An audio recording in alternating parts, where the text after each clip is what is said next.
Covid महामारी कालखंडात Covid बाधितांच्या जवळ शुश्रूषा करण्यासाठी रक्ताचे नातेवाईक देखील जवळ येण्यासाठी धजावत नव्हते. जगभरातील व देशभरातील सर्व जनता यावेळी आपला जीव मुठीत धरून आपापल्या परीने आपला जीव वाचविण्यासाठी धडपड करीत होते.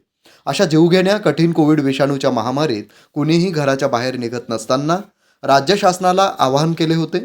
कोविड योद्धा यांनी राज्य शासनाच्या आवाहनास प्रतिसाद देत कंत्राटी कोविड योद्ध्यांनी स्वतःची व परिवाराच्या जीविताची पर्वा न करता जीव धोक्यात घालून कोविड काळात कंत्राटी स्वरूपात सेवा बजावलेली आहे.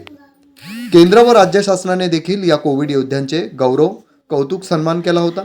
राज्य शासनाच्या आरोग्य विभागासह अन्य विभागात कंत्राटी स्वरूपात वार्ड बॉय, कक्षसेवक, बेड सहाय्यक, डॉक्टर, नर्सेस, आया, ॲम्ब्युलन्स चालक, lab assistant, data entry operator, lab technician आदींनी कोविड काळात काम केलेले होते.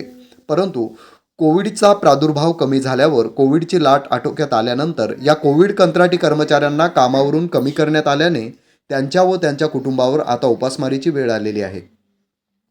कोविड योद्ध्यांनी केलेल्या कार्याच्या या अनुभवानुसार राज्य शासनाच्या विविध विभागात जसे स्थानिक स्वराज्य संस्था यांच्या अन्य विभागाच्या ठिकाणी मनुष्यबळाच्या कमतरतेअभावी कंत्राटी कर्मचारी म्हणून शैक्षणिक अर्हतेनुसार रोजगार उपलब्ध करण्यात यावा.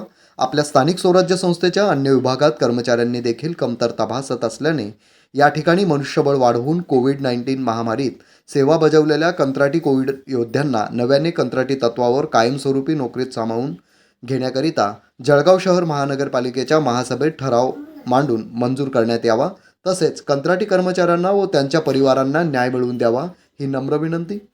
निवेदन देताना निलेश बोरा, युवराज सुरवाडे, कुंवरसिंग पावरा, रमेश वानखेडे, विनोद सपकाळे, भाग्यश्री चौधरी, प्रतीक्षा सोनवणे, ऐश्वर्या सपकाळे, राजेश सपकाळे आदी कंत्राटी कर्मचाऱ्यांनी निवेदनावर स्वाक्षरी करून महापौर व उपमहापौर यांच्याकडे मागणी केलेली आहे.